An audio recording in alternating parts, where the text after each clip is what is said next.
Shalom dan selamat malam semua. Pada malam ini saya akan berkongsi tajuk tentang keluarga Kristen, peranan dan fungsi. Saudaraku di dalam Tuhan, sangatlah penting bagi setiap anggota keluarga memahami dan tahu fungsi setiap mereka dalam keluarga. Keteraturan akan dapat diwujudkan apabila setiap anggota keluarga berfungsi sebagaimana semestinya. Seperti halnya anggota tubuh yang terdiri dari organ-organ yang mempunyai fungsi tersendiri, akan saling bekerja sama dan saling melengkapi di antara satu dengan yang lain. Saudara, anggota keluarga yang terdiri dari bapak, ibu, dan anak seperti umumnya kita ketahui bersama, mempunyai ikatan atau hubungan yang erat di antara satu dengan yang lain. Itulah sebabnya keluarga mempunyai peranan yang begitu penting di lingkungan community atau masyarakat. Saudaraku di dalam Tuhan, lahirnya seorang pemimpin besar muncul dari satu keluarga. Lahirnya satu bangsa pun dimulai dari satu keluarga. Contohnya, bangsa Israel lahir dari satu keluarga.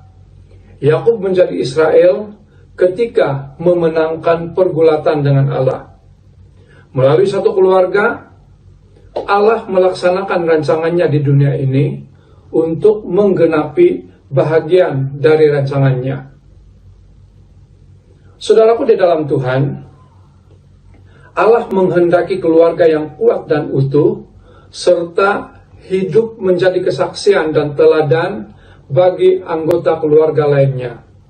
Untuk itu, keluarga harus berfungsi dan memainkan peranannya dalam keluarga. Sebab itu pada malam ini, kita akan melihat beberapa perkara tentang peranan dan fungsi keluarga Kristen. Nah, yang pertama, mari kita bersama-sama memperhatikan tentang fungsi seorang suami dalam keluarga. Nah, saudaraku di dalam Tuhan, seorang suami atau lelaki ditunjuk oleh Tuhan untuk memegang wibawa, yaitu memimpin seluruh anggota keluarga menyembah Tuhan. Suami adalah kepala atau ketua istri, seperti Kristus adalah kepala atau ketua jemaat. Seorang suami mempunyai tanggung jawab besar terhadap keselamatan seluruh anggota keluarganya. Kepimpinan seorang lelaki atau suami akan teruji di lingkungan keluarganya sendiri, yaitu adakah dia mampu memimpin anggota keluarganya atau sebaliknya. Sekiranya berlaku ketidakaturan dalam keluarga, nah, hal tersebut boleh terjadi ketika peranan seorang suami atau lelaki di lingkungan keluarganya tidak berfungsi secara maksimum. Nah, saudaraku di dalam Tuhan, ketika terjadi ketidakaturan dalam sistem wibawa di lingkungan keluarga, maka keluarga tersebut akan menghadapi masalah yang sangat besar. Akan muncul kekacauan dalam keluarga tersebut karena tidak adanya pemimpin yang berfungsi dan memegang kendali atau keputusan dalam keluarganya. Selain dari memimpin, seorang suami harus mengasihi istri dengan sungguh-sungguh dan harus mengasihi setiap anggota keluarganya sesuai ukuran kebenaran firman Tuhan, seperti Kristus mengasihi jemaat, yaitu mengasihi tanpa syarat atau kasih agape. Nah, sebab itu, sebagai seorang suami, jangan pernah coba-coba ataupun jangan pernah berani untuk mengurangi standar atau hukum kasih Tuhan dalam keluarga kita. Nah, mari kita memperhatikan peranan suami sebagai pemimpin ataupun ketua di dalam keluarga. Nah, saudaraku di dalam Tuhan Yesus Kristus, tanpa pengorbanan, maka sesungguhnya tidak ada kepimpinan. Untuk menjadi seorang pemimpin keluarga, maka setiap suami harus bersedia menjadi seorang pemimpin yang mau berkorban.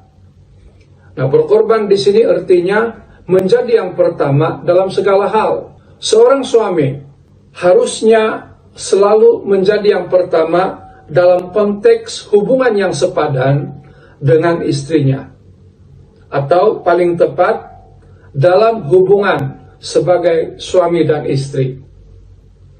Suami harus menjadi yang pertama dalam hal menghormati, yaitu suami harus bertanggung jawab atas hubungan yang ada, di mana suami sebagai pemimpin berarti menjadi yang pertama dalam hal memelihara, mengasihi, dan membangun sebuah keluarga.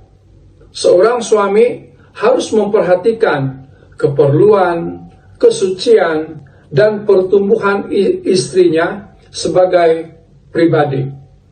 Kepimpinan seorang suami berarti menjadi yang pertama dalam memenuhi keperluan istri dan anak-anak. Tidak hanya sekadar menyediakan keperluan asas dalam keluarga seperti makanan, pakaian, dan tempat tinggal, tetapi juga keperluan emosi anggota keluarganya, terlebih dalam hal pertumbuhan kerohanian bersama-sama.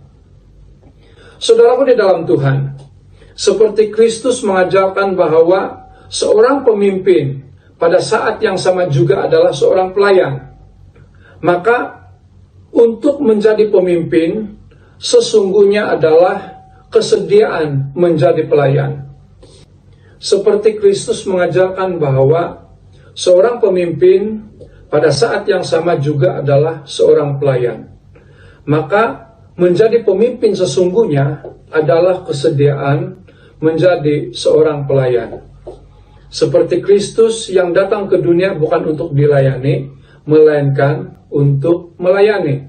Maka suami yang adalah pemimpin keluarga wajib untuk menjadi yang pertama dalam hal melayani keluarganya, yaitu menginisiatifkan dan menjadi pelaku pertama dalam segala hal di dalam kehidupan berkeluarga.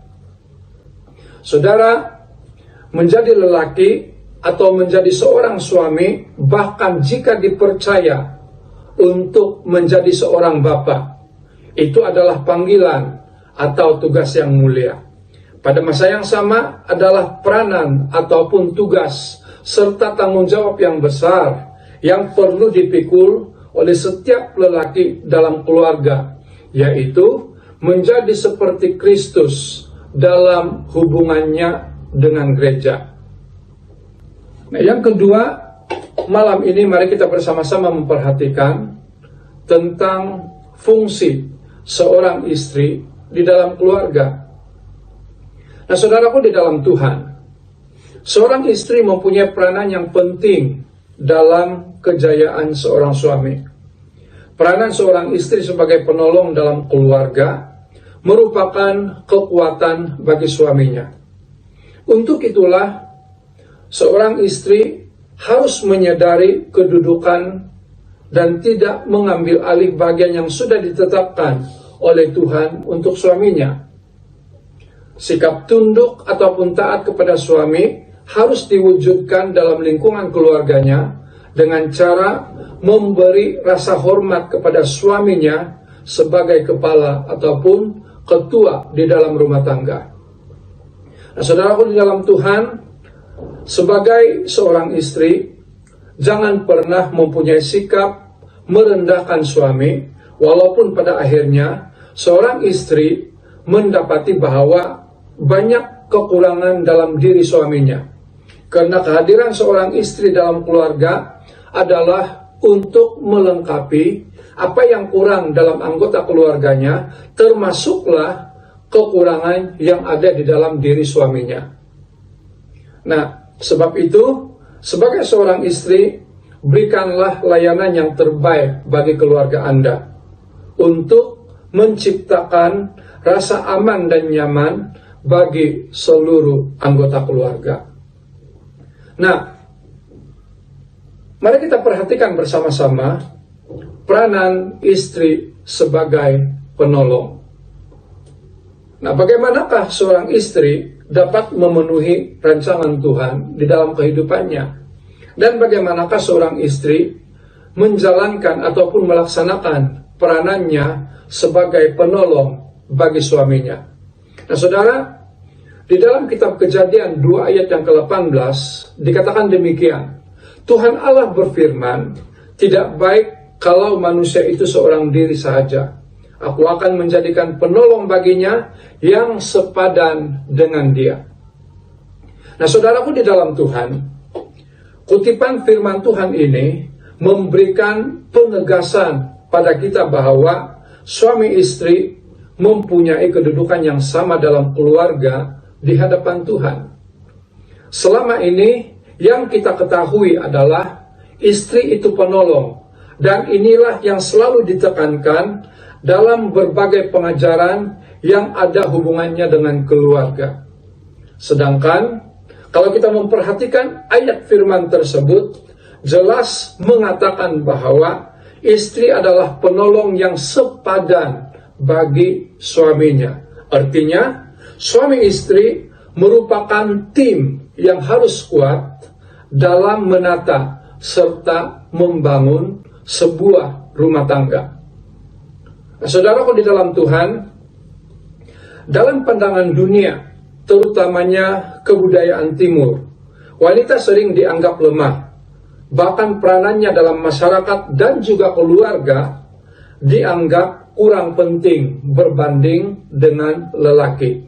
Betapa berbezanya pandangan ini dengan pernyataan firman Tuhan yang kita baca sebentar tadi. Saudara, walaupun firman Tuhan mengatakan bahwa seorang istri harus tunduk atau taat pada suaminya, tetapi itu tidak menjadikan seorang suami lebih penting atau berharga bagi Tuhan. Sesungguhnya Tuhan memberikan suami dan istri peranan yang sama pentingnya dalam keluarga. Suami sebagai kepala dan istri sebagai penolong, sebagai leher yang menyokong suaminya. Alkitab bahkan menyebutkan bahwa memiliki istri yang cekap adalah berkat bagi seorang suami. Saudaraku di dalam Tuhan, kecekapan istri yang merangkumi peranan dan tugasnya juga disebutkan dengan terperinci dalam Amsal 31, yaitu dari bangunnya hingga ketidurnya kembali, seorang istri dituntut untuk dapat menangani banyak perkara dalam kehidupan sehari-hari. Baik mengurus rumah tangga, mengurus penghasilan dalam keluarga, bagi keluarga yang berbisnis atau bekerja, menjadi saluran berkat, mengajar anak-anak tentang keterampilan hidup, dan mendidik anak-anak agar bertumbuh menjadi pribadi yang takut atau menghormati Tuhan. Selain itu, istri juga menjadi penolong yang sepadan bagi suaminya, sehingga dapat menyokong suami untuk melakukan hal-hal yang besar. Itulah sebabnya wanita diciptakan Tuhan menjadi pribadi yang kuat, karena tidak mungkin pribadi lemah dapat menolong. Kuat di sini berarti sanggup menanggung segala beban dalam hidup, sama ada beban pekerjaan ataupun beban rumah tangga atau keluarga. Saudaraku di dalam Tuhan, bahkan istri turut menanggung beban suami dan anak. Namun, sebagai manusia biasa, tentu berat bagi seorang wanita menanggung semua itu secara sendirian. Karena itulah kehadiran Kristus di dalam keluarga sangatlah diperlukan. Sehingga masing-masing dari kita, apapun peranannya dalam keluarga, dapat menjalankan kehendak Tuhan dengan baik.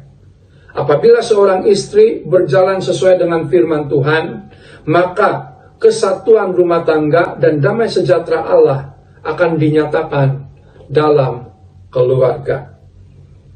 Dan yang terakhir, Mari kita memperhatikan bersama-sama tentang kewajiban anak dalam keluarga.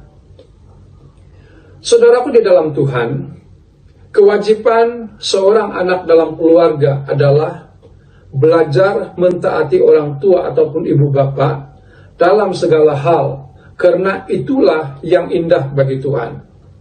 Satu alasan yang sangat asas adalah berkat, kejayaan, umur panjang dan sebagainya bagi seorang anak berawal dari sikap yang benar dalam pandangan Tuhan bagi ibu bapanya. Seorang anak akan menjadi pandai dan mempunyai pengetahuan yang baik, bahkan melebihi kehebatan ibu bapanya. Namun, yang menjadikan seorang anak berhasil bermula dari berkat yang turun dari Tuhan ke atasnya. Saudaraku, jika pola kehidupan ilahi ada pada diri seorang anak, ketika melakukannya dengan benar di hadapan Tuhan, maka masa depan yang penuh harapan ada pada mereka. Oleh itu, milikilah kedudukan rohani yang tepat, sebab ketaatan mereka akan membawa atau melahirkan kejayaan yang cemerlang di dalam kehidupan mereka.